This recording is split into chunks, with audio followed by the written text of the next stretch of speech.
করতেছে। সুলাইমান নবীর দিলেন রাজত্ব, মূসা আলাইহিস সালামকে দিলেন কথা বলার ক্ষমতা। বন্ধু, একেক নবীকে এক একটা নিয়ামত দিল। এখন আমাদের জানতে মন চায়, আমাদের যিনি নবী, তিনি আখিরি জামানার নবী, নবী মুহাম্মদুর রাসূলুল্লাহ। নবীর নাম শুনলে কি করতে হয়? দুই এক বান্না বারবার, দুই এক দিন না প্রতিদিন, দুই এক সপ্তাহ না প্রতি সপ্তাহ, দুই এক মাস না 12 মাস, দুই এক বছর না সারা জীবন, মাহফিলে না বাড়িতেও, বাড়িতে না বাজারেও, সময় আমরা পড়ব সাল্লাল্লাহু আলাইহি ওয়াসাল্লাম। সুবহানাল্লাহ বলুন। আবন্ধু বন্ধু শুনো, এক এক নবীর এক একটা নিয়ামত দিল। আখির জামানার যিনি নবী, যিনি আপনার নাম দরজার মদিনা, যিনি মুহাম্মদ মুস্তাফা আহমদ মুজতবা সাইয়্যিদুল মুরসালিন খাতামুন নবিয়্যিন, মক্কার মদিনার জ্যোতি কুলের সাথী, ফখর মওজুদ সাইয়্যিদুল আনাম, রহমতে দু আলম, হুজুর পরনুর সাল্লাল্লাহু আলাইহি ওয়াসাল্লাম। ওনাকে আমার আল্লাহ কি দিলেন জানতে মন চায় নাকি চায় না? এই নবীর ব্যাপারে আহলে সুন্নাত ওয়াল জামাত, আমরা যারা মুসলমান, আমাদের আকীদা হলো তিনটা। কয়টা? কথা বলো, কয়টা? এক নম্বরে তিনি নবী, দুই নম্বরে তিনি ইমামুল মুরসালিন, তিনি হলেন নবীদের নবী, অর্থাৎ তিনি সকল নবীর ইমাম। তিন নম্বর হল তিনি খাতামুন নবিয়্যিন, তিনি হলেন সবার শ্রেষ্ঠ নবী। ঠিক কিনা বলেন? এই তিনটা আমাদের আকীদা, এর বাইরে যাওয়ার মুসলমানের কোনো সুযোগ নেই। আচ্ছা, কেউ যদি মনে করে এই নবীর পরে আবার নবী আসবে, সে কি ইমানদার না বেঈমান? বেঈমান। সে কি মুসলমান না কাফের? কাফের। সুতরাং আমরা বিশ্বাস করি এই নবীর পরে আর কোনো নবী নাই। ঠিক কিনা বলেন? এই ব্যাপারে আমরা সবাই একমত। এখন আমরা সবাই একমত। পাকিস্তানের কাদিয়ান নগরের গোলাম আহমদ এক লোক একদিন ঘুম থেকে উঠে বা আমিও নবী, সে যখন বলছে আমিও নবী, তার যারা ভক্ত মুড়ি যারা আছে সবাই কয় যে হ্যাঁ, আপনি যদি নবী হন আমরা আপনার উম্মত। হয়েছে নবী আর তারা হয়েছে উম্মত। এখন আমরা আহলে সুন্নাত ওয়াল জামাতের আকীদা হচ্ছে এই নবীর পরে আর নবী নেই। এখন কেউ যদি নবুয়ত দাবি করে, সে কি মুসলমান না বেঈমান? বেঈমান। ইমানদার না কাফের? কাফের। কাদিয়ানি যারা, তারা কি মুসলমান না কাফের? কাফের। কাফের। তারা কাফের বলবে না, ওরাও কাফের। আর মুসলমান বন্ধু শোনো, এখন প্রশ্ন হলো, এক এক নবীরা আল্লাহ এক একটা নিয়ামত দিলেন, আমার নবীরে আল্লাহ কি দিলেন? সাহাবী, তাবিঈন, তাবিঈন, উম্মাহাতুল মুমিনিন, আইম্মায়ে মুজতাহিদিন, আইম্মায়ে শরীয়ত, আইম্মায়ে তরিকত, সালফে সালিহিন, উলামায়ে মুতাকাদ্দিমিন মুতাআখিরিন, সমস্ত ইমাম সাহাবা, উলামায়ে কেরাম, মুফাসসিরিনে কেরাম, মুফতিয়ানে আযম, সবাই মিলে কয় আদম থেকে ঈসা 1,24,000 আর 2,24,000 বলো, সকল নবী এবং রাসূল মিলে যা আমার নবীজি একাই তা। সবাইকে মিলিয়ে আল্লাহ যে মুআজিজা দিয়েছেন, যে গুণ দিয়েছেন, সবগুলো আমার নবীর মাঝে আল্লাহ দান করে দিয়েছেন। সুবহানাল্লাহ বলুন। সুবহানাল্লাহ। আমার আল্লাহ রাব্বুল আলামিন দুনিয়ার ভিতরে মানুষদেরকে অন্ধকার থেকে আলোকে, গুমরাহি থেকে হেদায়েতে, কুফর থেকে ইসলামে নিয়ে আসার জন্য যখন নবী পাঠালেন, ১,৫০০ বছর আগে নবী দাওয়াত দেওয়া শুরু করলেন। দাওয়াত পেয়ে মানুষগুলো হয়ে গেল দুই ভাগ, একদল আল্লাহওয়ালা, আরেকদল শয়তানওয়ালা, একদল জান্নাতি, আরেকদল জাহান্নামী, একদল সফল, আরেকদল ব্যর্থ, একদল জানোয়ারের চাইতে খারাপ, আরেকদল হয়ে গেল খ্রিস্টান চাইতে উত্তম। ঠিক কিনা? দুই দলের আলোচনা। আল্লাহ পরে আনুকারী অত্যন্ত ক্লিয়ার করে বলে দিয়েছে। একদলে পরে গেল আবু বকর, ওমর, উসমান, আলী, তালহা, জুবাইর, আব্দুর রহমান ইবনে আউফ, সাদ ইবনে রাবিয়া, হযরত বেলাল, সুবহানাল্লাহ বলবেন না? আরেক দলে পরে গেল Abu Jahl, Abu Lahab, Utba, Shaiba, Mughira, ওই কাফেরের দল। দুই দলের ব্যাপারে আল্লাহ ওয়াজ করে দিলেন। ওই বেলালের মতো নিগ্রো মানুষ, কালো মানুষ, আয়াত নাযিল হয়ে গেল তার পক্ষে। আর আবু লাহাবের মতো সুন্দর মানুষ, বংশের মানুষ, নবীর আপন চাচা, মেম্বার অফ পার্লামেন্ট, তৎকালীন পার্লামেন্টের নাম ছিল দারুন নাদওয়া, আর চিফ ছিল আবু জেহেল, অন্যতম সদস্য ছিল আবু লাহাব। বলো নাউযুবিল্লাহ। বড় বড় মানুষগুলো বংশ ভালো, দেখতে সুন্দর, টাকা বেশি, অথচ নবীজির আব্বা নাই, আম্মা নাই, তিন মানুষ, টাকা নাই। সেই মানুষটার ব্যাপারে এবং তার যারা সাথের অনুসারী, হযরত বেলাল, এই বেলালের মতো মানুষের ব্যাপারে আয়াত নাযিল হয়ে গেল। রাদিয়াল্লাহু আনহু ওয়া রাদু আনহু, তাদের ব্যাপারে আল্লাহ খুশি, আল্লাহর ব্যাপারে তারা খুশি। ঠিক কিনা বলেন? আরে আবু লাহাবের মতো সুন্দর মানুষ, নবীর আপন চাচা, তার ব্যাপারে আয়াতটা কি নাযিল হলো? আমরা সবাই পারি, সবাই পড়ি, সবাই পড়ে। আউযু বিল্লাহি মিনাশ শাইতানির রাজীম। বিসমিল্লাহির রাহমানির রাহিম। তাব্বাত ইয়াদা আবি লাহাবিন ওয়া তাব। মা আগনা আনহু মালুহু ওয়া মা কাসাব। সায়াসলা নারান যাতা লাহাব ওয়া ইমরাআতুহু হাম্মালাতাল হাতাব। ফি জিদিহা হাবলুম মিন মাসাদ। সুবহানাল্লাহ বলবেন না? আল্লাহ রাব্বুল কয়, যে আবু লাহাব নবীর গায়ে ঢিল মারল, পাথর মারল। পাথর মারার সময় আবু লাহাব গালি দিয়েছিল, ইয়া মুহাম্মদ তাব্বালাক, ও মুহাম্মদ তোমার ধ্বংস হোক। এই গালিটা যখন দিল, আমার নবী তখন সংখ্যায় কম, তারা মুসলমানের সংখ্যা একেবারেই কম। নবীজি কয়েকজন মাত্র ইসলাম গ্রহণ করেছেন। এই ময়দানে যখন নবী দিনের দাওয়াত দিলেন, কাফেররা নবীকে টিটকারি বা নমস্কার করলো। আবু জেহেলের মতো মানুষ নবীর গায়ে হাত উঠাতে চায়, কয় আবার হাত উঠায় না। আবু জেহেল চিন্তা করে, আমি যদি দেই একটা, নবীর চাচা আমির হামজা, নবীর চাচা আবু তালেব, নবীর চাচা আবু লাহাব ফিরাইয়া যদি দেওয়া শুরু করে, লইয়া উলান যাবে না।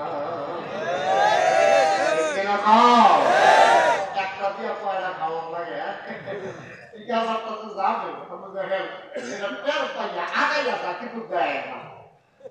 নবীর আপন চাচা আবু লাহাব সে চিন্তা করলো, 360 দেবদেবীর মুখে চুলকালি মাখাইলো, এই মুহাম্মদ তাকে ছেড়ে দেওয়া যায় না। একটা পাথর নিয়ে ঢিল মারছে। ঢিল মারার পরে পাথরটা গড়াইয়া নবীর পদকের কাছে গিয়ে ফেলে গেছে। মুফাসসিরিনে কেরাম কয়, আবু লাহাব নবী চিনে নাই, পাথর নবী চিনেছে, এই জন্য পাথর আর আগায় না। পাথর ফেলে গেল নবীর কদমের কাছে। আবু লাহাব জঘন্য একটা গালি দিল, বলল, ইয়া মুহাম্মদ তাব্বালাক, ও মুহাম্মদ তোমার ধ্বংস হয়ে যাক। আল্লাহ তাবারক ওয়া তাআলা ফিরতি জবাব দিয়ে দিলেন জিবরাইলের মাধ্যমে। আল্লাহ নবী পায়লা হিসাবা ফিতাহু ওয়া বাইতুল্লাহ। কারো উপরে যদি আপনি জুলুম করেন, অন্যায়ভাবে কারো উপরে যদি অত্যাচার করেন, যেদিক দিয়ে সুই ঢুকেন, আপনি শাবল ঢুকাই দিচ্ছেন, মানুষের উপরে মামলা করেছেন, হামলা করেছেন, অন্যায় করেছেন, বিচার করেছেন, আপনার দল ক্ষমতা, আপনার অপোজিশনে যারা আছে, অযথা মামলা দিয়ে আপনি ঈদ হারাম করে দিয়েছেন। ঠিক কিনা? আপনি বউ বাচ্চা নিয়ে আনন্দিত করেন, আপনি পায়েস খান, আপনি সেমাই রান্না করে খান, বাচ্চাদেরকে হাতে ধরে ধরে ঈদগাতে নিয়ে যান, আর অযথা মামলা দিয়ে লোকটায় জেলখানায় ফেলে রেখেছেন। বাচ্চাগুলা কান্নার জন্য ঈদগাতে যেতে পারে না। বাচ্চা কাঁদে আর কয়, আব্বা না আসলে যাবো না, এই যে অন্যায় কাজটি করলেন, এই যে অভিযোগটা করলেন, আল্লাহর নবী লা হিসাবা বাইনাহু ওয়া বাইনাল্লাহ, তার মাঝে আল্লাহর মাঝে কোনো পর্দা নাই। যার উপরে জুলুম করেছো ওই মানুষটা আল্লাহ বলে ডাকটা দিতে দেরি, ওই ডাকটা আল্লাহ কবুল করতে দেরি করেন না, ঠিক কিনা?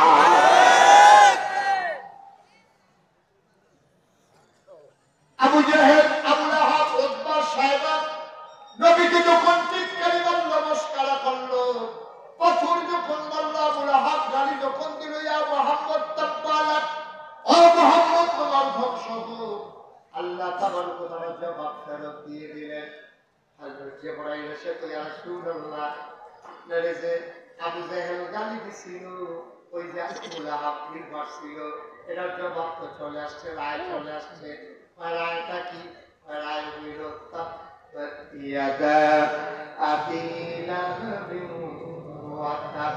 আবু লাহাব মারছিল আপনারে, এই জন্য জবাব চলে আসছে, তাব্বা ধ্বংস হয়ে গেছে। ইয়াদা দুই হাত, আবি লাহাব আবু লাহাবের, ওই আবু লাহাব যে হাতে নবীরে ঢিল মারছে ওই হাত তো ধ্বংস হয়েছে, ওই সাথের হাতও আবু লাহাবের ধ্বংস হয়ে গেছে। বলো নাউজুবিল্লাহ। আমরা মুফাসসিরিনে কেরাম কয় ঢিল মারছে দুই হাতে না এক হাতে? দুই হাতে না এক হাতে? ঢিল তো মারছিল এক হাতে, এখন আল্লাহ বলতেছে আবু লাহাবের দুই হাত ধ্বংস হয়ে গেছে।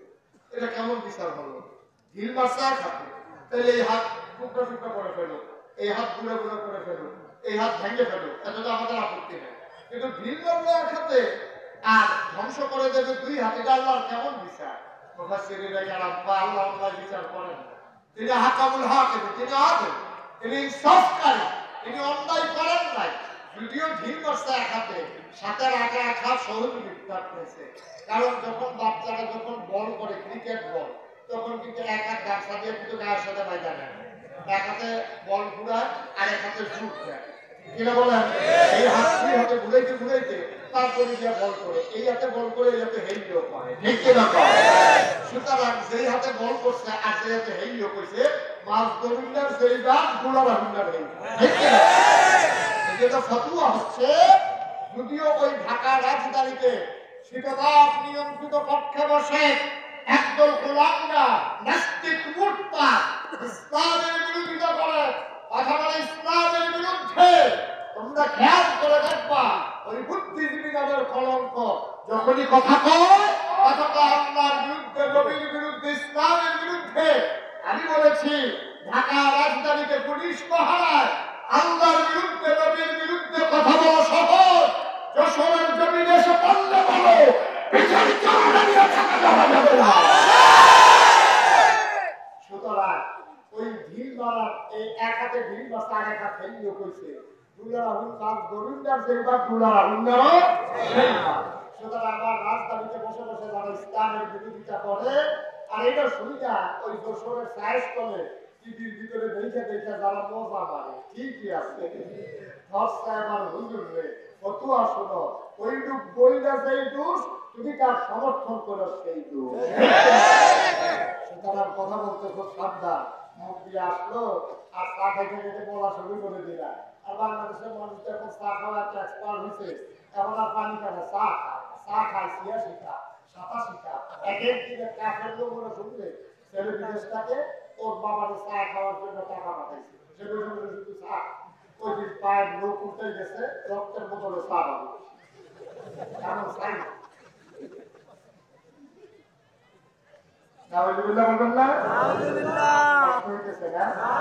আমার কথা কি বুঝা যায়? বুঝতে কষ্ট হয়? সবাই করে না আমি জুড়ে করি আমি। আল্লাহ তাবারক ওয়া তাআলা নবী এবং রাসূল পাঠাইছিল দ্বীনের দাওয়াত দেওয়া। নবী যখন দাওয়াত দিলেন, মানুষ হয়ে গেল দুই ভাগ, একদল শয়তান ওয়ালা, একদল আল্লাহ ওয়ালা। আপনি কি শয়তান ওয়ালা না আল্লাহ ওয়ালা? আল্লাহ। এই ছেলেটা উঠলো কেন? এই ছেলে উঠলো কেন? বসো। কত মনে করছে যে আগের মাহফিলের মতো, এই মাহফিলে আসা যাবে, বসা যাবে, শোয়া যাবে, দাঁড়াই থাকা যাবে, উঠার কোনো সুযোগ কিনা পাও, বুঝ করেই বসতে হবে। এইটা উচিত ভালো মনে করছে যে যাক উঠা যখন যাবে না আগে শুয়ে যাবে, এটাও এক ভালো। আমিন বলেন, আমিন বলেন, আমিন। মজার যদি আল্লাহ দিল, আর নবীজির মধ্যে আল্লাহ কি সুন্দর করে জানিয়ে দিল। আল্লাহ বলছেন, আল্লাহুম কুলুবুল লা ইয়াফকাহুনা বিহা ওয়ালাহুম আ'য়ুনুল লা ইউবসিরুনা বিহা ওয়ালাহুম আযানুল লা ইয়াসমাউনা বিহা উলাইকা কাল আনআম বাল হুম আযাল। নবী তার দ্বীনের দাওয়াত দিল, দাওয়াত পাওয়ার পরেও যারা আল্লাহ চিনল না, যারা নবী চিনল না, মুসলমান হইতে পারল না, কোরআন বুঝল না, মানল না, আল্লাহ কয় ওয়ালাহুম কুলুবুল লা ইয়াফকাহুনা বিহা, তাদেরকে মন দিছি বুঝি নাই, ওয়ালাহুম আ'য়ুনুল লা ইউবসিরুনা বিহা, তাদের চোখ আছে কিন্তু তারা দেখে না, ওয়ালাহুম আযানুল লা ইয়াসমাউনা বিহা, তাদের কান আছে কিন্তু তারা শুনে না। সাধারণ মানুষ কয় আবার কি মানুষ, আমি কি বলছি নাকি মানুষ। উলাইকা কাল আনআম, ওরা হলো চতুষ্পদ জানোয়ারের মতো। আল্লাহ কয় না বাল হুম আযাল, এটা জানোয়ারের চাইতে আরো খারাপ, ঠিক কিনা? মন থাকার পরে যে বুঝে না, চোখ থাকার পরে দেখে না, কান থাকার পরে যে শুনে না, উলাইকা কাল আনআম, ওরা হলো চতুষ্পদ জানোয়ারের মতো। জানোয়ারের কিছু বুঝ আছে, বল হুম আযাল, এটা জানোয়ারের মতো বুঝও নাই, এটা জানোয়ারের চাইতে আরো খারাপ, ঠিক কিনা? আজ মুসলমান গভীর মনোযোগ দিয়ে বসুন, লম্বা সময় যদিও কথা বলবো না, একেবারে কিছুক্ষণ পরেই ছেড়ে দেবো এমনও না। আমি পাই না, কষ্ট হয়েছে, দুই আড়াই বছর চলবে ইনশাআল্লাহ। এটা কি মন খারাপ নাকি? আড়াই ঘন্টা আরো আবার দিয়া বসেন, ভেরি গুড। আমি কম আর জুড়ে বলেন মারহাবা। একটু খেয়াল করে দেখো আল্লাহ কত মর্যাদা আমাদেরকে দিয়েছে। আমার আল্লাহ কোথাও বান্দার কোনো কাজ লাগায় নাই। সামান্য এই মাদ্রাসার সামনে একটা প্যান্ডেল করেছ, তোমরা পয়সা দিতে ফুটি দিচ্ছ, 1 2 3 4 5 6 7 সারিতে ফুটি দেওয়া আছে, উপরে ঝর্ণার বাস আছে, রশির বাঁধ আছে, সামিয়ানা টানাইছো। সামান্য একটা প্যান্ডেল টানাইতে কত আয়োজন, অথচ ছায়া দেখেছো নাকি খোলা আকাশের নিচে। এই যে বিশাল আকাশ, আমার আল্লাহ কোথাও একটাও খুঁটি লাগান নাই। এবছর মাটি রান্না গেছিলাম বাপের, ওরা আমাকে হচ্ছে পাহাড় উঠালো, আমি পাহাড়টা খুঁজতেছি, ওরা কয় কি খুঁজতে আছে, আমি তো খুঁজতে আছি কোনো খুঁটি টুটি আছে কি, আসমান টাঙ্গানো সাইজ না। আমার কিছু ছিল সিলেটে গোয়ালটা ঢাকার পাল্টা যাবে, ওইখানে গিয়ে দেখি আকাশের সাথে যে গাছ, গাছের মেঘগুলো, গাছের সাথে মেঘগুলো লেগে থাকে, সাদা মেঘ ওই গাছের মাঝে লেগে থাকে। সেই জায়গায় গিয়েও দেখলাম একটাও খুঁটি নেই, অথচ আকাশ জুড়ে আছে।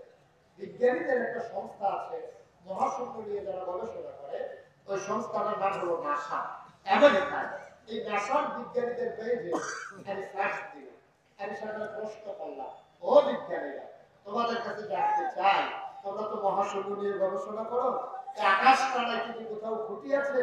ওরা বলবো না, আমরা আমাজন জঙ্গলে দেখেছি, আফ্রিকায় দেখেছি, আটলান্টিক মহাসাগরে দেখেছি, প্রশান্ত মহাসাগরে দেখেছি, আমরা উঁচু হিমালয়ের চূড়ায় দেখেছি। এই বিশাল আকাশ গড়াতে আমার আল্লাহ একটাও খুঁটি লাগান নাই। সুবহানাল্লাহ। আমার আল্লাহ আকাশ বানালেন খুঁটি ছাড়া, জমিন বানিয়ে দিলেন আল্লাহ সমতল করে। এই জমিন যেন হঠাৎ করে নড়ে চড়ে না ওঠে, জায়গায় জায়গায় আল্লাহ প্যারেক বসিয়ে দিলেন। তুমি যদি বলো প্যারেক কই, আমি বলবো মাটির নিচে। তুমি যদি বলো প্যারেকের মাথা কই, আমি বলবো প্যারেকের মাথা ওই পাহাড়। ক্যান্টনমেন্ট, খাগড়াছড়ি, বান্দরবান, রাঙ্গামাটি, ওই যে পাহাড় আর পাহাড় দেখো, ওইগুলো পাহাড় না, ওইগুলাই হইল প্যারেকের মাথা। ও মুসলমান, মন দিয়ে শুনো, আকাশ বানালো খুঁটি ছাড়া, জমিন বানালো সমতল করে, পাহাড় বানালো প্যারেকের মাথা করে। কোনো কোনো থেকে বয়ে যাওয়া নদী, নদীর ভেতরে পানি, পানির ভেতরে মাছ, নদীর কিনারে গাছ, গাছের ভেতরে ফুল, ফুলের পরে ফল। ও বন্ধু, নারিকেল গাছের মাথায় ডাব, ডাবের ভেতরে শরবত, আখের ভেতরে রস। সুবহানাল্লাহ।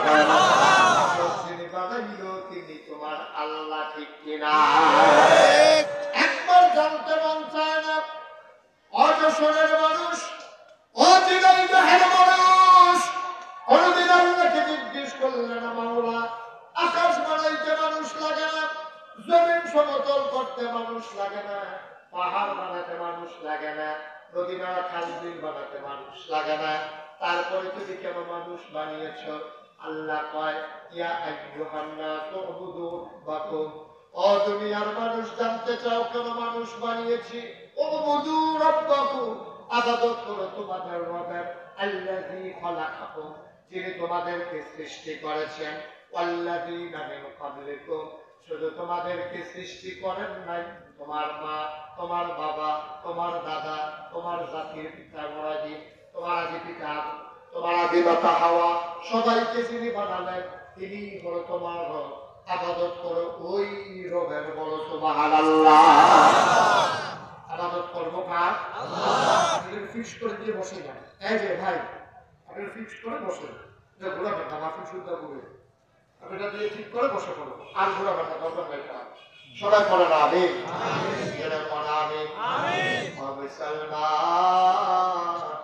এবার আসো, সব বুঝ হয়ে গেল। মানুষ বানালেন আল্লাহ, বানালেন ইবাদত করার জন্য। এবার চলো সরাসরি কোরআনের ভিতরে যাই, কেমন করে আল্লাহকে ডাকা লাগবে চলো সবাই মিলে জেনে নেই। কোরআনুল কারীমে 21 পারায় শেষ সূরা, সূরা আহজাব। আল্লাহ কত সুন্দর করে ওয়াজ করে দিলেন, সবাই পড়েন। আউযু বিল্লাহি মিনাশ শাইতানির রাজীম। বিসমিল্লাহির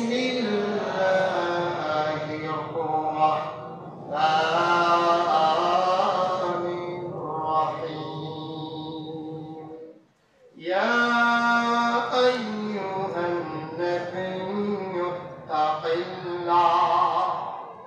ولا تطع الكافرين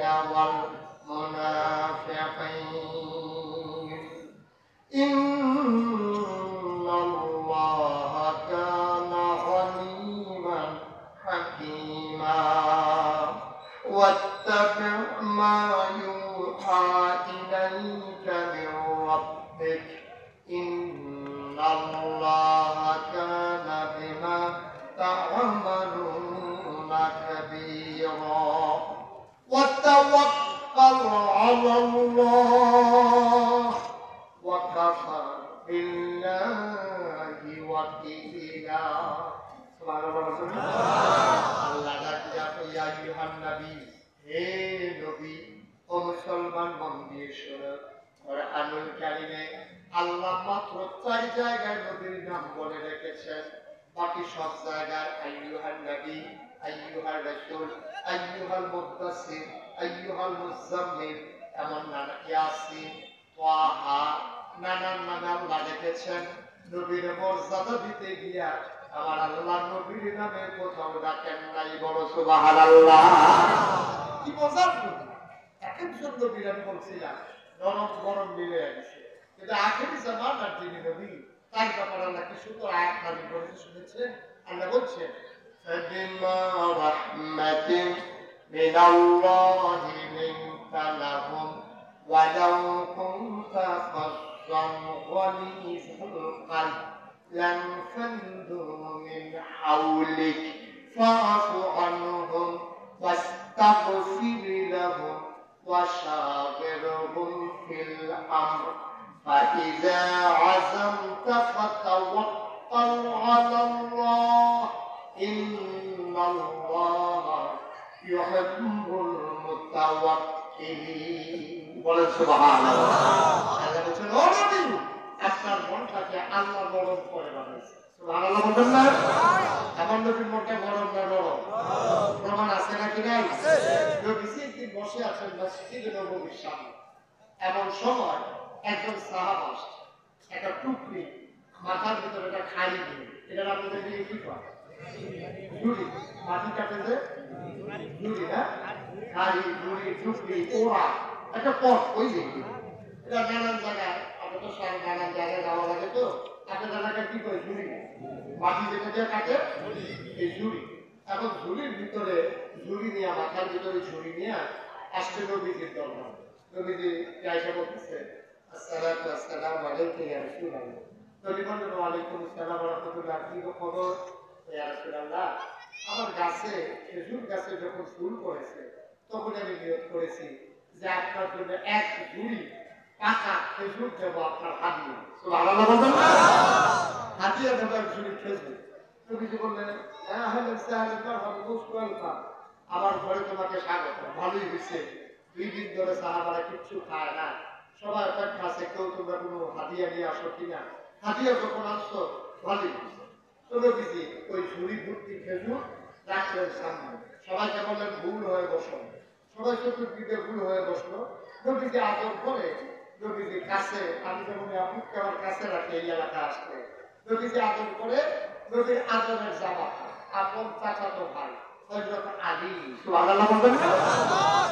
আলী ছিলেন তো আপনারা, আলী অনেক পুরা পরিচয়, নবীর চাচাতো ভাই, ফাতেমার জামাই, হাসান হুসাইনের আব্বা, ইসলামের চতুর্থ খলিফা, জান্নাতের সুসংবাদ প্রাপ্ত মানুষ, 4 নম্বরের মানুষ আলী। এই আলীর ব্যাপারে নবীজি বলেছেন, আনা মদিনাতুল আরব ওয়া আতিউল বাবুহা। আলী হলো নাজারের শহর, এই শহরে ঢোকার দরজা হলো আলী। সুবহানাল্লাহ। এই আলী মানুষটা কি ছোট না বড়? মর্যাদা কম না বেশি? এই আলী রাদিয়াল্লাহু তাআলা আনহু সাথে বসেছে। নবীজি বললেন, বিসমিল্লাহ শুরু করো। সবার ঠিক আছে, যেহেতু খেজুর খাওয়া শুরু করো। সবাই খেজুর খাওয়া শুরু করছে। সবাই গাছ থেকে যায় খায়। খাওয়ার পরে বিচিটা, দানাটা সবাই নিয়ে বিচিটা সামনে রাখে। তো নবীজি করছে কি, খাওয়ার পরে যার যার সামনে শেষে বিচিটা রাখে। হযরত নবী করিম সাল্লাল্লাহু আলাইহি সাল্লাম খাওয়ার পরেই বিচিটা নিয়ে হযরত আলীর সামনে রাখে। সুবহানাল্লাহ বলবেন না? খাওয়া যখন শেষ হয়েছে, নবীজি বুঝতে আসি দিয়া পায়, এই আমরা তো সবাই মিলে খেজুর খাইলাম, এখন কে কয়টা খেজুর খাইছে একটু বইটা দেখার দরকার আছে। এখন সবাই সামনে যখন বলতেছে, দেখে যে 10টা, 12টা, 11টা। এখন আলীর সামনে কি সিঙ্গেল না ডাবল? কথা বলে আলীর সামনে কি সিঙ্গেল না ডাবল? পাশে দাঁড়িয়ে কথা কেন এখানে কি বলতেছে এখানে? এখন সবার সামনে কি যেমন কম আছে, আলীর সামনে কি কম না বেশি? কথা হয় না? এখন সবার 12টা 13, আলীর সামনে বললে 23 বেশি। নবীজি বুঝতে আসে দিয়া কয়, জামাই একটা পাইছিলাম, মাশাআল্লাহ খাওয়া প্লারে দিল, সবাই খায় 12টা, আমার জামাই খায় 23 বেশি। আলী বুঝছে নবীজি আমার নিয়ে মজা করতে আছে। তো নবীজি মজা পারে, আমি কি পারি না? নবীজি কি শ্বশুর নিয়ে জামাই নিয়ে মজা করতে পারে, তো আমি জামাই আর ছেড়ে দিয়ে লাগছে। এখন নবীজি যখন কইতে আছে আমার জামাই ডাবল খায়, হযরত আলী রাদিয়াল্লাহু তাআলা বুঝতে হাসি দিয়া কয়, আমি তো ডাবল খাই, আর আমার যে একজন শ্বশুর উনি খাওয়া শুরু করলে বিচি সুদ্ধা খাইয়া পালা একটা বিচি হলো। সুবহানাল্লাহ বলবেন না? জোরে বলবেন না সুবহানাল্লাহ? কি মজার নবী আমার, কি মায়ার নবী আমার। সুবহানাল্লাহ সুবহানাল্লাহ সুবহানাল্লাহ। আনন্দ মন্দির শুনুন, এই নবীর ব্যাপারে অনেক মজার মজার কথা আছে, মনোযোগ দিয়ে শুনতে হবে, হট্টগোল কমিয়ে দিতে হবে। এমন চিৎকার চেঁচামেচির ভেতরে কোরআন হাদিসের আলোচনা চলে না। আগেই খেয়াল করা দরকার ছিল, ওই সাইডে বাতি দেওয়া দরকার ছিল, যেহেতু এদিকে দোকান।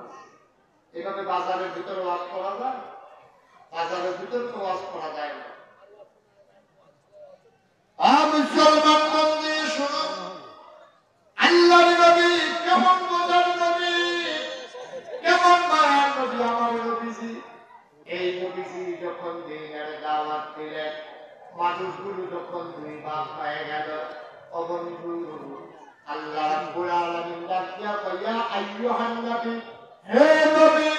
যদিও ডাক দিছে নবীকে, মুফাসসিরিনে কেরাম কয় এখানে শুধু নবী উদ্দেশ্য না, নবীর সাথে ওই যত দুনিয়ার মুসলমান আছে যশোরের মাধ্যমে যারা আসলো, জিরাদা থেকে যারা আসলো, ওই ডাকের ভেতরে সবাই পড়ে গেছে। আল্লাহ ও নবী, কাজ হইলে একটাই, আপনি কাউকে ভয় পাবেন না। কিসের নেতা, কিসের আর্মি, কিসের বিজিবি, কিসের র্যাব, কিসের গোয়েন্দা, কিসের দলীয় খেলা, কাউকে ভয় পাওয়ার দরকার নাই। ভয় পাবেন কেবলমাত্র, শুধুমাত্র, একমাত্র আমার আল্লাহকে। ঠিক কিনা? অন্তরে ভয় থাকবে কার? অন্তরে ভয় থাকবে আল্লাহ। ওই সময় আয়াতটা নাযিল হয়েছে যখন নবীজি সংখ্যায় কম, নবী এবং সাহাবাদের সংখ্যা একেবারে কম, যখন মাইনরিটি হচ্ছে ওরা আর মেজরিটি হচ্ছে কাফের, যখন সংসদ কাফেরের দখলে, রাষ্ট্র ক্ষমতা কাফেরের দখলে, সকল কিছু যখন নিয়ন্ত্রণ করছে কাফেররা, মামলা হচ্ছে, হামলা হচ্ছে, যখন মানুষগুলোকে নিয়ন্ত্রণ করার চেষ্টা করা হচ্ছে, টিটকারি বসকে বসতেছে, তখন আল্লাহ ডাকতে কইয়া ইউহান নবী, হে নবী, কাউকে ভয় পাওয়ার দরকার নাই। আপনি ভয় পাবেন কেবলমাত্র, শুধুমাত্র, একমাত্র আল্লাহকে। ঠিক কিনা? আমরা এখানে যারা আছি আমরা ভয় পাবো কারে? আল্লাহকে। কারে?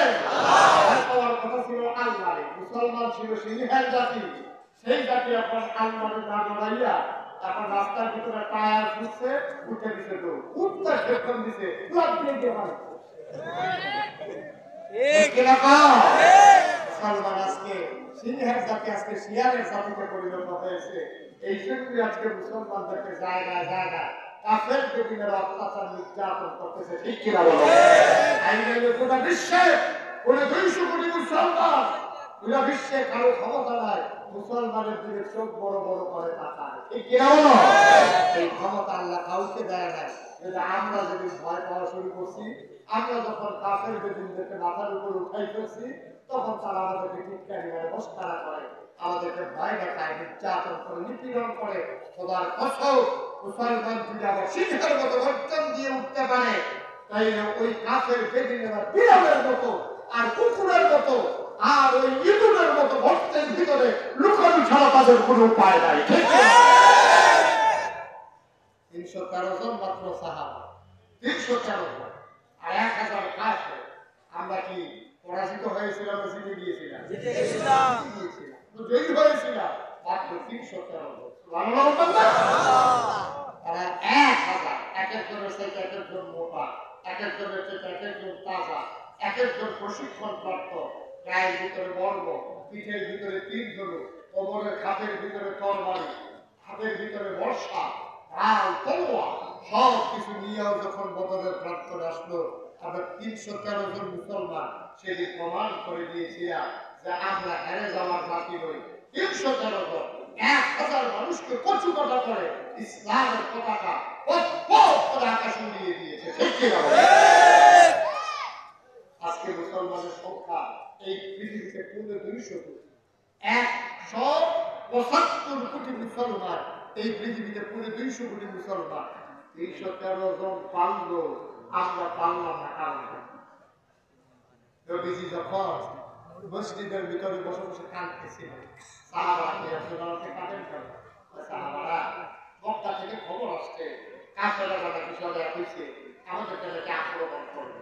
আবু বকরের মতো ভদ্র মানুষ লাভ দিয়ে বাড়াই গেছে, অনেক সহ্য করছে।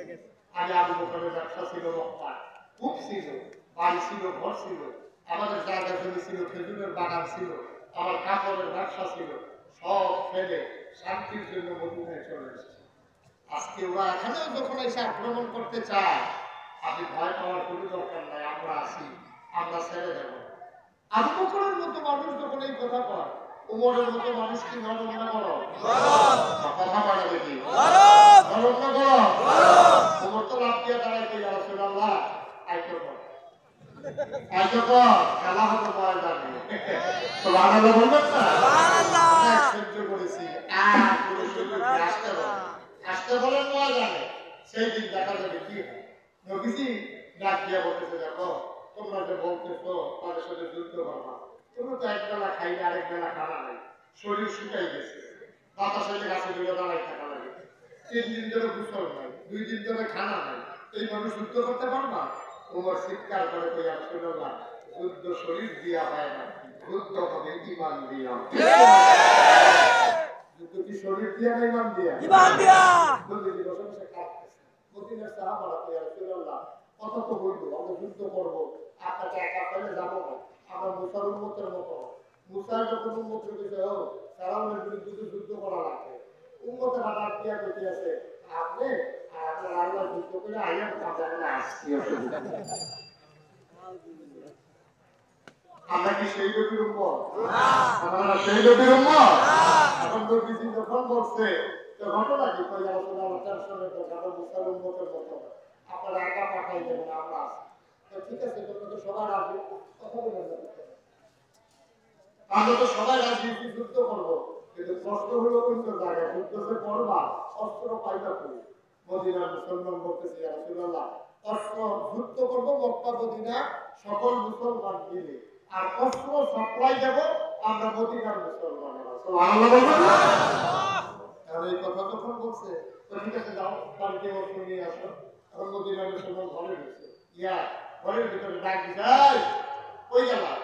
কাশি দেখে নেই, কই না তোর বাড়ি রাখছিলাম, কই? ওই ছেলেরা দেখছি খেলতে আসে, গিয়া দেখে যে তোর বাড়ি দুই টুকরো হয়ে রেখে দিয়েছে, চকির নিচে থেকে দাও হয়েছে, দেখে যে আসাদ নাই, বর্ষা নিচে বাঘ নাই, সব খুবই খাবাইয়া লইয়া নবীর সামনে নিয়ে পালাইছে, কই রাসূলুল্লাহ অস্ত্র। নবীজি আরে বোঝার মানুষ, তোমরা এগুলো কি আসছো? তোর বাড়ি ভাঙা, এই বর্ষা তো বাঘ নাই, তাও অস্ত্র আসান নাই, এগুলো কি অস্ত্র করবা? যুদ্ধ করবা কেমনে? মদিনার মুসলমান তুই আর টেনশন করেন না, বালু দিয়া জাল দিয়া লুকিয়ে আসি, কুবা তো দুইব ময়দানে, টেনশন কি দেখি আসি। সুবহানাল্লাহ বলবেন না? এখন আবার নবীজি বলছেন নাম লেখাও, কতজন যুদ্ধে যাবে নাম লেখাও, লেখাইতে লেখাইতে লেখছে 113 কয়জন? 113 জন। ঘুমাই গেছেন আপনারা? কতজন? 113 জনের নাম লেখা হয়েছে। অস্ত্র সবাইকে নবীর সামনে দিছে, ভাঙ্গা, বাঘ নাই, আসান নাই। এই অস্ত্র যখন দিছে, নবীজি বলছে সবাই লাইন ধরে দাও। সব যখন লাইন ধরে দাঁড়াইছে, একজনের দিছে অর্ধেক তরবারি, আরেকজনের দিছে আসার সারা দাও, আরেকজনের দিছে বাঘ সারা বর্ষা, সব দেওয়া শেষ। তরবারি দেওয়া হয়েছে 112 জনকে, তরবারি আর নাই, বাকি রয়েছে কয়জন? মাশাআল্লাহ, সচেতন কথা। আমি তো মনে করছিলাম কয়জন বাকি রয়েছে, আপনারা জানেন কিনা, দাউদকে যে কাবিলে জিজ্ঞেসটা কয়জন বাকি রয়েছে, একবার হালদিয়া দাঁড়িয়ে আমাকে দোকান আমাকে জ্ঞান আসতাম না।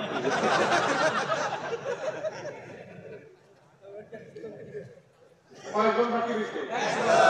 এই দোকানের কথা ইয়া রাসূলুল্লাহ, অস্ত্র যদি যে অস্ত্র দেবো করছে, অস্ত্র তো নাই কিনে যাবো না, কেন যাবো দেখা দোকান রেখে সবাই যুদ্ধ করবো, আমি যুদ্ধ করবো, আমার নাম আছে না খাতা, তো সবাই যুদ্ধ করবো, অস্ত্র দিয়ে আমি খালি হাতে দাঁড়িয়ে থাকবো নাকি? আপনি আমাকে অস্ত্র দেন। যদি দিলে যখন বসে অস্ত্র দেবে, যদি ভালো অস্ত্র নাই, টেনশন করে না, কেন টেনশনের কিছু নাই, অস্ত্র দেওয়াই নাই। 312 জন ময়দানে কুবাই বাড়ি গেছে, আমিও কুবাবো, আল্লাহ ডাক্তার তাড়াতাড়ি অস্ত্র দেন। যদি কারো অস্ত্র নাই তো কেটে আমি শুনি না, সুবহানাল্লাহ বলবেন না? সবাই দিচ্ছে না, আমারও দিবেন না কেন? আমি কি অস্ত্র ছাড়া যুদ্ধ করবো নাকি? যদি তুমি দেখো নাই, আমি দিব কোথেকে? ঠিক আছে ইয়া রাসূলুল্লাহ, অস্ত্র নাই, আমিও দেখি, আপনিও জানেন, আমি কিচ্ছু একটা দেন না, আপনি দিলে তো এটাই আমার অস্ত্র। আপনি যদি একটু ফিরিয়ে দেন, যেটা দিবেন এটাই তো আমার অস্ত্র। নবীজি তাকাইয়া দেখে এটা মোড়া খেজুরের ডালা পড়ে আছে। নবীজি দৌড় দিয়ে উঠে গিয়া খেজুরের ডালাটা দিয়া বললেন, নাও, এটাই তো আমার অস্ত্র। সুবহানাল্লাহ। সাহাবা চোখের পানি ছেড়ে দিলেন।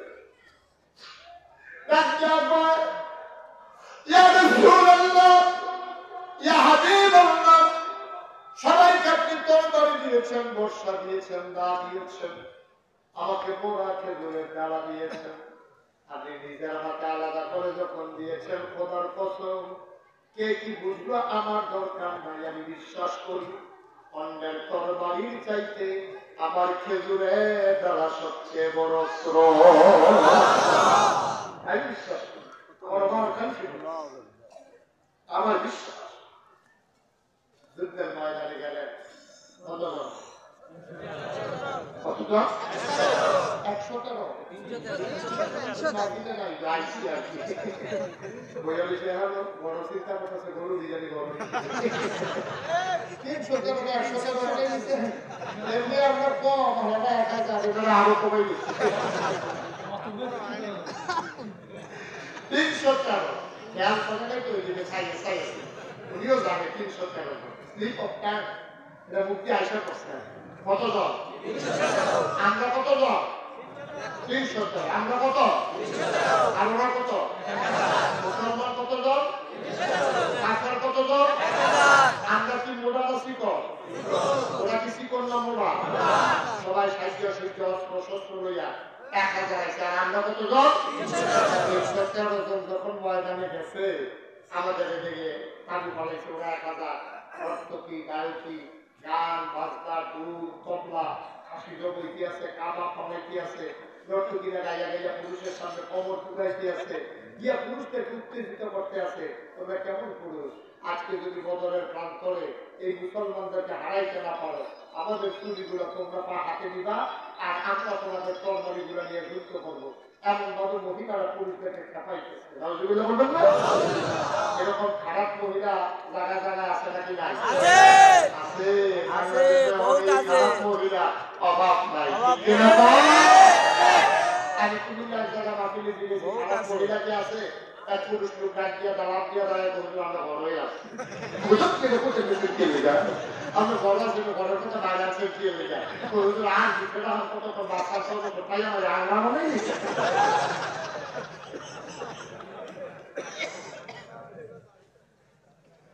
এরকম অসংখ্য মহিলা জায়গা মতো আছে নাকি না সবসময় স্বামীকে বিরক্ত করে একটার পর এক কাজটার করে অন্যায় জুলুম করে 60 বছর 40 বছর ধরে সংসার করতে আছে 40 বছরে স্বামী কোনোদিন ভুল করে নাই আজকে শুধু বলছিল প্রায় যাচ্ছে স্বামীর মনে নাই এই ঘরে ঢোকার পরে একজন ঘরের ভিতরে আগুন জ্বলতে আছে আহা আমার মতো মহিলা থেকে ঘর করে গেলাম অন্য মহিলারা কমে হারাই দিয়ে বলবো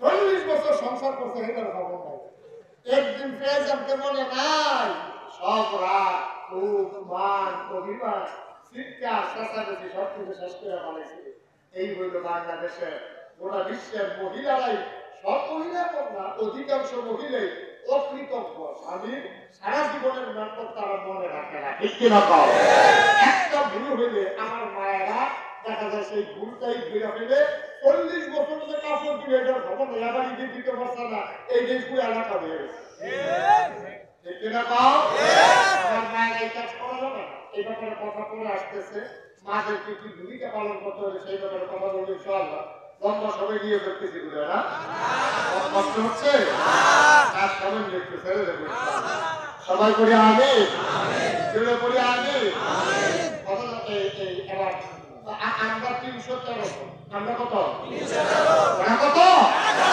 দূরে বলতে হবে প্রাণবন্ত মাহফিল হবে এই শেষ পর্যায়ে শেষ বালুদার সব ভালো না আওয়াজ দিয়ে করে সাজিয়ে না ছিঁড়ে বলা গেছে আমরা কত কত আমরা কি মোটা না শিকড় ওরা কি শিকড় না মোটা মহিলারা পুরুষকে খাপাইতে আছে এবার 313 জন যখন মহিলা এই মদিনার মুসলমান ময়দানে দাঁড়াইছে মক্কার একজন বীর পুরুষ ছিল বীর যোদ্ধা সেই মক্কার বীর পুরুষটা লাফ দিয়া ঘোড়ার পিঠে চড়ে ময়দানে মাঝে আসছে একদিকে মুসলমান আরেকদিকে কাফের মাঝের খালি জায়গাটা আইসা সে ঘোড়াটা এখন মানে চক্কর মারছে পুরা ময়দান ধুলায় ভূষিত হয়ে গেছে চিৎকার করে বলতেছে ও মুহাম্মদ কি বলতে হবে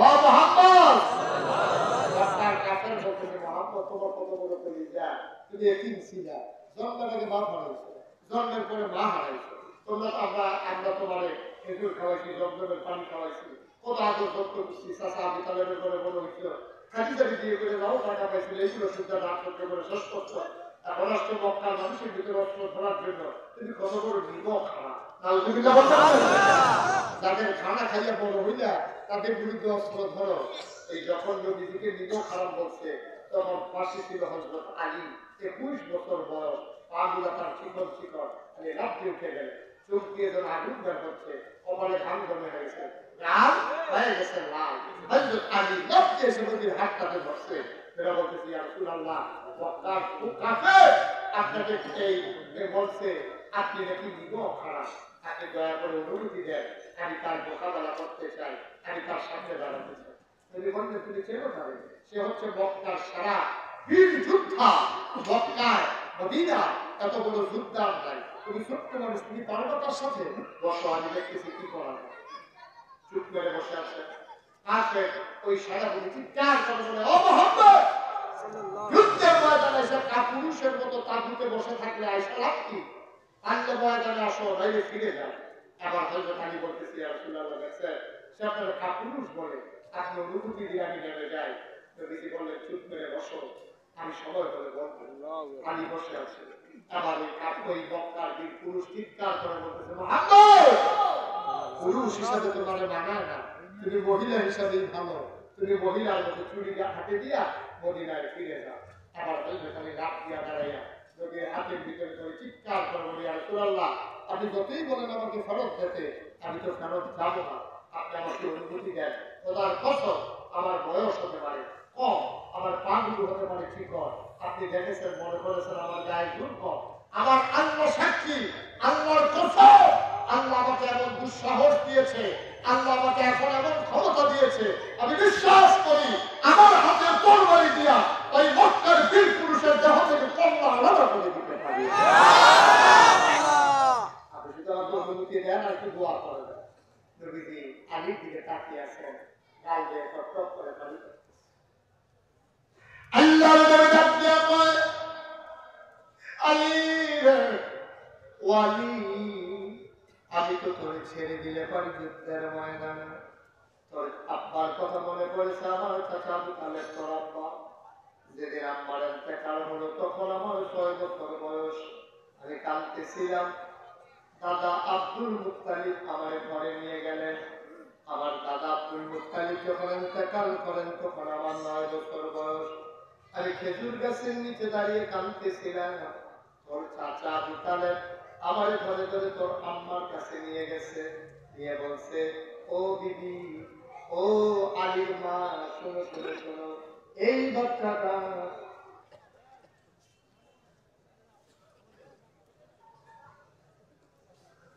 এত বুদ্ধি কম হয়ে হয় জি জি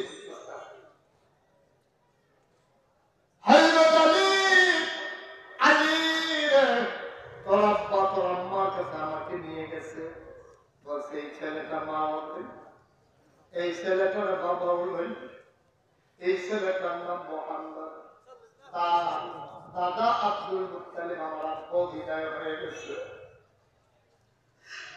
এই ছেলেটা একেবারে প্রিয় হয়ে গেছে দেখার মতো কেউ নাই আলী রে তোর আব্বা তোর আম্মার সামনে আমার নিয়ে বলছে ও দিদি এই ছেলেটা তোমার কাছে আমানত রাখলাম আমার ঘরে যখনই রান্না হবে আমার সন্তান খাবার আগে আমার এই মুহাম্মদ খাবে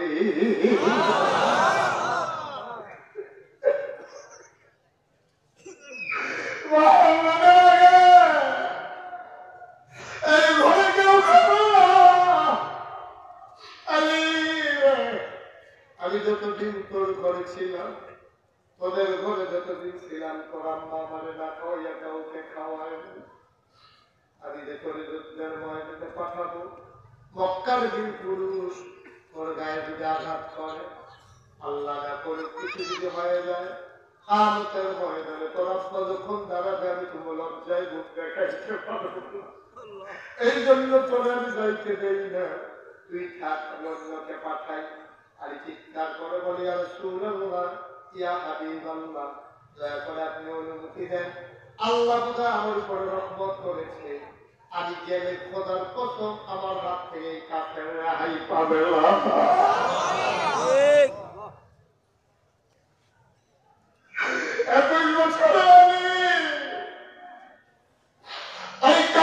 সামনে গিয়ে দাঁড়ালেন মাঠে হাতের ভিতরে তরবারি হাতের ভিতরে ডাল হযরত আলী ময়দানে গিয়ে দাঁড়ালেন ওই কাফের সেনাপতি দুটা ঘোড়ার পিঠ থেকে লাফ দিয়ে নামলেন দেখে বলে এই ছেলে এদিকে আসো, কি নাম তোমার? আমার নাম আলী। বাবার নাম কি? বাবার নাম আবু তালেব।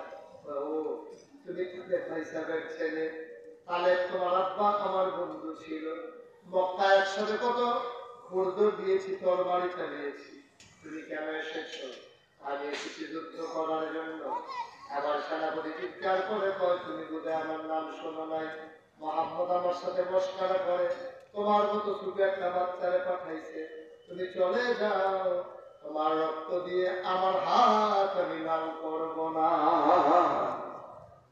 আলী বলতেছেন, আপনি যদি তোমার বন্ধু হন তো এটা চাইলে আপনি আমার চাচা, ভালো কথা। চাচা, আপনি যে আলাপ শুরু করছেন, এটা তো যুদ্ধের ময়দান, এটা তো আলাপের জায়গা না। সুবহানাল্লাহ বলছেন না? কি আলাপ শুরু করছেন? এটা কি আলাপের জায়গা? এটা তো যুদ্ধের ময়দান, এখানে মুখ দিয়ে কথা হয় না, এখানে কথা হয় তরবারি দিয়ে। সুবহানাল্লাহ বলছেন। মক্কার বীর পুরুষ চিৎকার করে বলতেছে, আলী রে, তুই বুঝে আমার নাম শুনস তাই, নাম শুনলে আমার সামনে দাঁড়াইয়া কথা বলার মতো ক্ষমতা হতো না। মক্কার মায়ের আমার নাম বলে বাচ্চাদেরকে ভয় দেখায়, আমি সেই বীর পুরুষ, আমার সামনে তোমার মতো বাচ্চা ছেলে দাঁড়াইছো, তোমার গায়ে তাদের হাত উঠাবো না, তুমি আমার সন্তানের মতো। আবার বলবে আমি চিৎকার করে বলে, চাচা ঠিকই বলেছেন, আপনি আপনার বন্ধু, আমি আপনার সন্তানের মতো, কিন্তু এখানে কে চাচা কে ভাতিজা এই আলাপের জন্য আমরা আসি না, আমরা এসেছি আজকে প্রমাণ হবে যে মুসলমান কে কাফের। তরবারি উঠা। আলী বলতেছে, ওই মক্কার বীর পুরুষ বলতেছে, ঠিক আছে, আমার যখন এতই সাহস, তরবারি উঠা। আলী মুচকে হাসি দিয়া কয়, চাচা আপনি বুঝে ইসলাম ছিলেন না, মুসলমান ছিলেন না, মুসলমান কখনো আগে আঘাত করে না, কাফের আঘাত করলে মুসলমান ফিরায়। সুবহানাল্লাহ বলবেন না? আঘাত করবেন আপনি আগে, পরে আমি হাত উঠাবো, এক আগে। আমার মক্কার বীর পুরুষ কান দিয়ে যখন তরবারি বের করেছে, ইতিহাস সাক্ষী দেয় বিশাল লম্বা তরবারি, পাকাভাবে সূর্যের আলো যখন তরবারির গায়ে লাগলো, তরবারিটা বিজলি চমকালো, গোটা ময়দান কেঁপে উঠলো। লাখ মানাত ওজরা শপথ নিয়ে আলীর উপরে যখন ওই মক্কার বীর পুরুষ তরবারি চালাইছে, আলী একদিকে কাজ হইয়া ঢালটা ধরেছে, ইতিহাস সাক্ষী দেয় ওই ঢালটা দুই টুকরা হইয়া তরবারিটা মাটির নিচে চলে গেছে, মক্কার বীর পুরুষের হাত চলে গেছে একবারে মাটির কাছে। এখন ঝিনাইদহের মানুষ, যশোরের মানুষ, তোমাদের বিবেকের কাছে প্রশ্ন, তরবারিটা যদি মাটির নিচে যায় তাহলে মানুষটা কি সোজা আছে না বাঁকা হয়ে গেল? মানুষটা যখন বাঁকা হয়ে গেল, আলী চিন্তা করলো এই সুযোগ আর হাত ছাড়া করা যায় না। মানুষটা যখন বাঁকা, আলী তরবারি বের করে আল্লাহু আকবার বলে তার ঘাড়ের মাঝে এমন একটা বুক মারলো, সেকেন্ডের ভিতরে দেহ থেকে পল্লাটা আলাদা হয়ে গেল। আল্লাহ রাসূল চিৎকার করে আল্লাহু আকবার বলে লাফ দিয়া ময়দানে এসে নামলেন। আলীকে পুরো উঠাইয়া কপালে চুমু দিয়া তাকে কাঁধের উপরে উঠিয়ে দিলেন। আর মক্কার যে পুরুষ যারা ছিল সেই দিন তারা পালানো শুরু করলো। মুসলমান ৩১৩ জন পশু কাটা শুরু করলো, ৭০ জন বন্দী হয়ে গেল, ৭০ জন দুই টুকরা হয়ে গেল। বাকি যারা দৌড় দিছিল পিছন দিয়া ওমা বইয়া পুরো মতো মক্কা। আমরা সেই মুসলমান, সেই মুসলমান ছিলাম, তাদের ঘরে হয়েছে শিয়ালের সাপ। এই জন্য আজকে করুণ অবস্থা, আমাদের গায়ের ভিতরে ওমরের রক্ত, আমাদের গায়ের ভিতরে সেই আলীর রক্ত।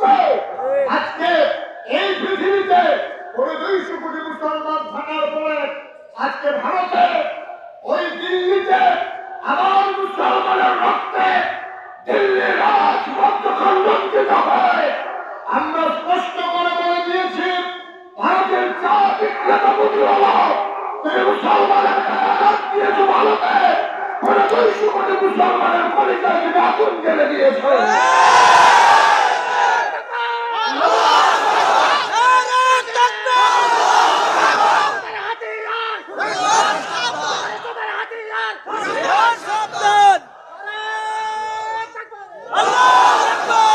আমরা বলেছি মুসলমান কচুরি বানানো যে গরু দিয়ে মুসলমান ওই সমুদ্রের ফেলানো বাতাসের সাথে মিশে যাবে। মুসলমান এমন একটা গাছের নাম যাদের ওই শিকড় চলে গেছে 7 জমিনের নিচে, আর ডালা চলে গেছে 7 আসমানের উপরে। ঠিক কিনা? ইচ্ছা করলেই মুসলমানকে মাটির সাথে মিশিয়ে দেওয়া যাবে না।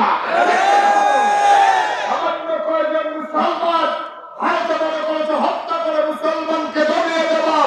বদরের যুদ্ধে 300 জন মুসলমান যেমন ইতিহাস রচনা করেছে, সেই ভারতের প্রতি যদি বাংলাদেশ আসে, বাংলাদেশের রক্তের বন্যা বয়ে যাবে। দেখতে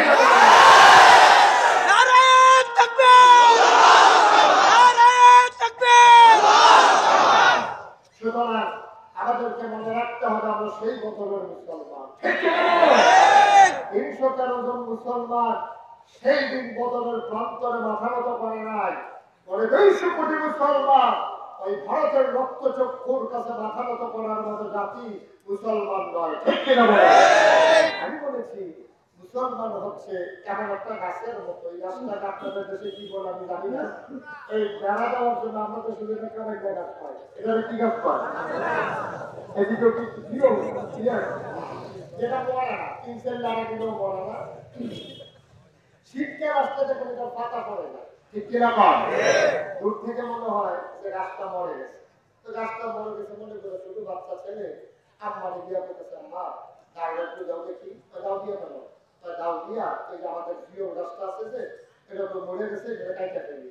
মা তো পুরানো অফিসার, বয়স্ক মানুষ তো।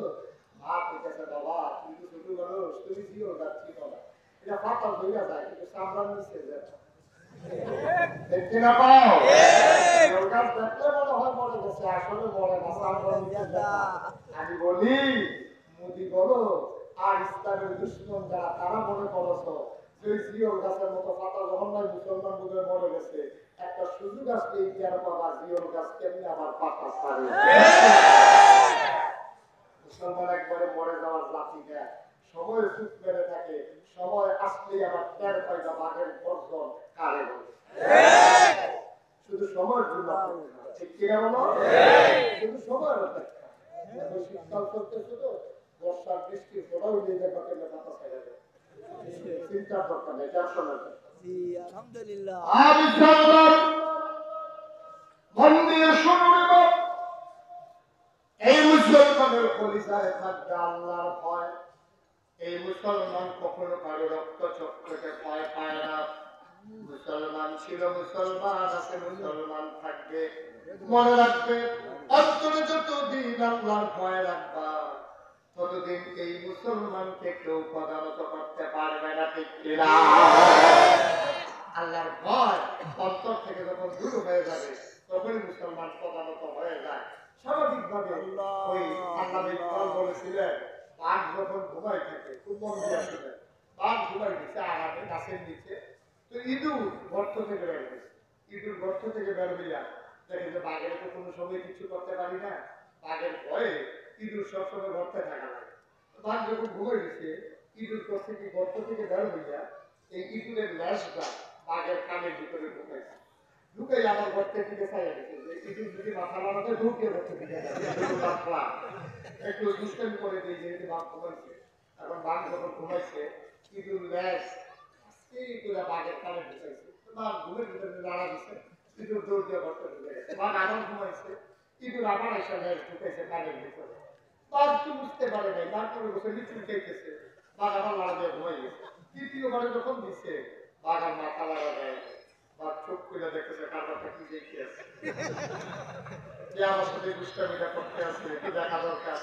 বাঘ আর মাথা নাড়া দিয়ে চোখ খুইলা যখন দেখছে যে ইঁদুর, তখন বাঘ লাফ দিয়ে উঠে খপ করে যখন ইঁদুরের ঘাড়ে চাপা দিয়ে ধরছে। আবার বলেন ইঁদুরের কি অবস্থা? তুমি তো ছিল বাঘের জাতি, তুমি যখন হালকা করে একটু ঘুমিয়ে পড়েছ তখন এই সানসিকার দল, ইঁদুরের দল, হিন্দু বৌদ্ধ খ্রিস্টান পুরো সানসিকার দল। ঠিক কিনা? পুরো ইঁদুরের দল। আমরা বাঘের জাতি, ইঁদুরের একটা সানসিকা ইঁদুর মনে করি। তো বদলের মধ্যে তো 4টা 15টা 20টা দিয়ে আমরা আনি বলি না। আর এখন আমরা আনি বলবো এই চিন্তা করার কোনো দরকার নেই। সুতরাং ওই বাঘ যখন মাথা নাড়া দিয়ে উঠে যায়, ইঁদুর যেমন গর্তে পালায়, মুসলমান যদি সিংহের মতো হত্যম দিয়ে দাঁড়িয়ে পারো, খোদার কসম ইহুদি বৌদ্ধ খ্রিস্টান সবাই মিলে গর্তের ভিতরে পালানো ছাড়া তাদের আর রাস্তা আর ঘুমিয়ে পড়লে তো এমন হয়, তো ঘুমিয়ে পড়লে এমন হয় তাহলে তো মহাভাবী আল্লাহ তাআলা কষ্ট হইতেছে আপনাদের, এটা দেওয়া দরকার। আর সামান্য একটু ছেড়ে দিন, আঘাত করে আল্লাহ রাসূল সাল্লাল্লাহু আলাইহি সাল্লামের ইন্তেকালের পরে উমর যখন ইসলামের খলিফা, সুবহানাল্লাহ বলবেন না? উঠতেছেন কেন? কি আসতেছেন? সবাই জানেন নাই কি আছেন, আপনার নাই কি আছেন?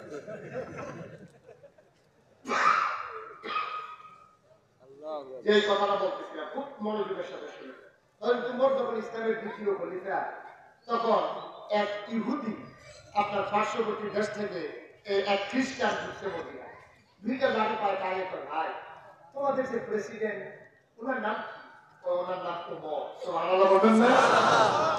আমি শুনছি তোমাদের প্রেসিডেন্ট নাকি বড়ই ভালো মানুষ, এই উমর তার নাম, এই তার যে রাজপ্রাসাদ এটা কোনটা? মদিনার মুসলমানকে জিজ্ঞেস করে যে তার যে রাজপ্রাসাদ রাজভবন সে যেটাতে ঘুমাইটা কোনটা? তো মদিনার মুসলমান দেখাই দিচ্ছে খেজুর পাতার ছাউনি দেওয়া মাটির ওয়াল করা একটা ঘর, সুবহানাল্লাহ বলবেন না? খ্রিস্টানটার পছন্দ হয় না, দেখছো অর্ধ পৃথিবীর প্রেসিডেন্ট উমরের ঘর দেখাই দিচ্ছে, সোনার ঘর আর মাটির ওয়াল ঘর।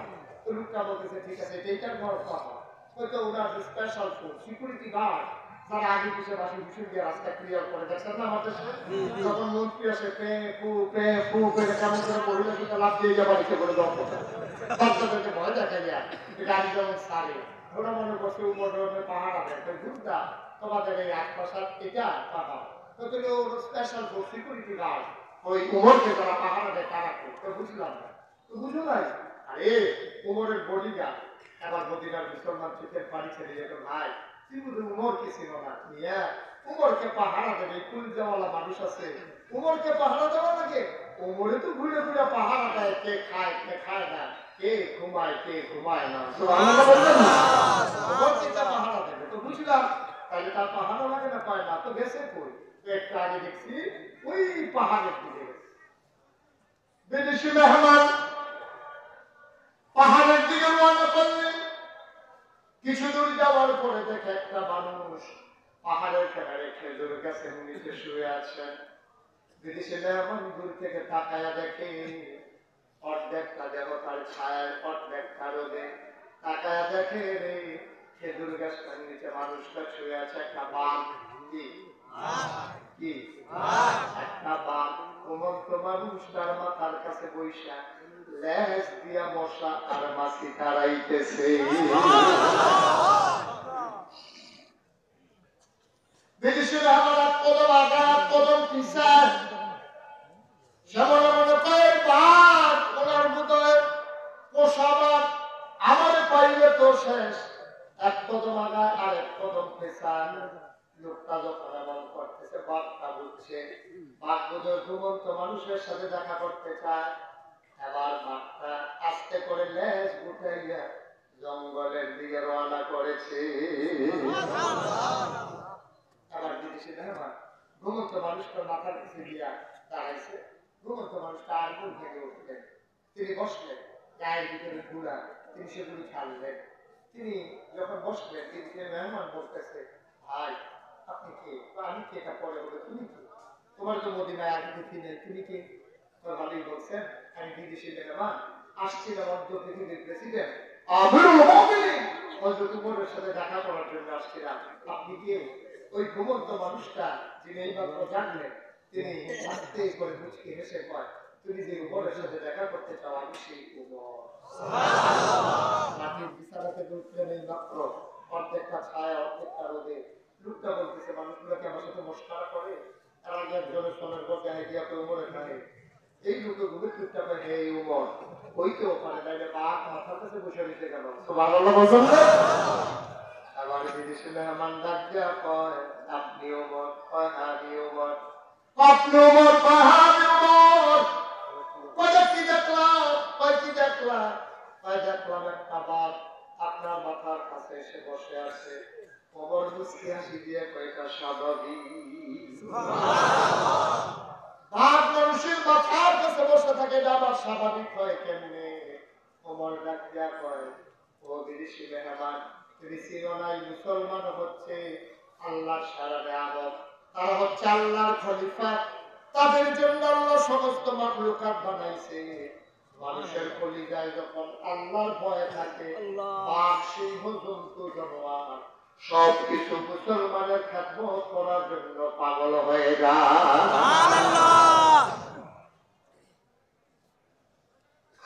মুসলমান আল্লাহর ভয় ছেড়ে দিয়েছে, কলিজার ভিতরে আল্লাহর ভয় নাই। এই জন্য আজকে ফিলিস্তিন আমার ভয়ে লাশ হয়, আরাকানের মুসলমানের রক্ত দিয়ে আমার নাফ নদীর পানি লাল হয়, আমার দর্শিতা মনের চিৎকারে কাশ্মীরের বাতাস ভারী হয়, আমার মায়ের চিৎকারে দিল্লির রাস্তাঘাট বন্ধ হয়ে যায়। কারণ হলো অন্তরে ভয় নেই। ভাই, অন্তরে যদি আল্লাহর ভয় থাকবে, তাইলে অন্তরে আল্লাহর ভয় যদি তোমার থাকে, মনে রাখবা বাপ পর্যন্ত তোমার মাথার কাছে বসে পাহারা দেবে, ঠিক কিনা? এরপরে একটু কথা বলি, আমি ছেড়ে দেবো ইনশাআল্লাহ। আল্লাহর ভয় কারে করে মন দিয়েছে, আল্লাহর ভয় কারে ভয় শোনো, আল্লাহর ভয় তাইলে বুঝতে পারবা।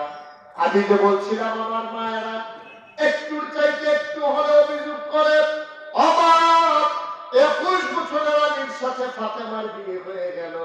ফাতেমা কয়, আমার আব্বা যখন আলীর সাথে বিয়ে দিলেন, আলীর ঘরে যখন আমাকে পাঠালেন, আমি বাসর ঘরে ঢুকলাম, বাসর ঘরে ঢুকে দেখি মাত্র 4টা জিনিস আছে। কয়টা?